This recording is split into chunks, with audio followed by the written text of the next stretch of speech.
Hey everybody, welcome to engagement tip number 6. This week we're going to talk about Remind, which we talked about last week, and how I use it with a tool called Padlet. Padlet is an online poster that students can contribute to while they're in class or outside of class. So the way it works is that I go to padlet.com, which I'll show you in a second, and set up maybe a question like share your favorite book title. This is how we start the publishing industry day in my MEDC 1010 class. Okay.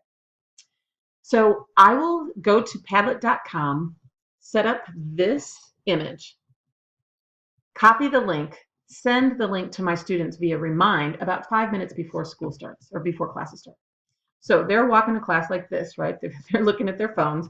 They see a text from Julie Smith. Oh, and the message says, check out this Padlet and answer the question. So they click on it and it'll take them to this exact site that says share your favorite book title.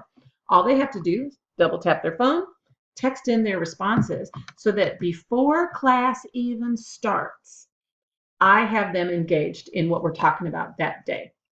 So when they walk into the room, this is what they see. Everyone's responses to their favorite book title, and it's how we get started on book publishing day in MEDC 1010. Now, there are other ways to use this. I'm going to show you. So here's the Padlet dashboard. And these are Padlets that I've put together in the past. So in my media literacy class, I have asked them before, okay, let's hear your definitions of what media literacy is. So I share the link on the screen, or I send it via Remind, or I create a QR code so the kids can access the Padlet on their phones or a device. Then all they do is just double tap and type in their responses. So it's a wonderful way to engage the introverts and get them into the conversation without them necessarily using their voices. You can set up a Padlet in a grid form like this, or it can be more free form like the book titles.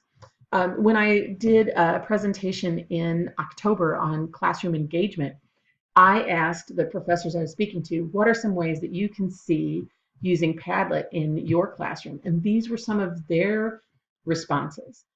Brainstorming, class discussions, letting students prepare, elicit opinions about a given subject. So there's lots of ways that we could use Padlet in the classroom. And you don't have to use Remind with it, but sometimes I like to just to get kids excited before class even starts. So the tools are Remind from last week, but Padlet.com. Now, Padlet isn't just for text either. You can add links, images, texts, videos. Play around with it. It's a really super fun tool, and it's a great way to get those introverts engaged without them having to actually use their voices. Okay, Padlet.com. Check it out. See ya.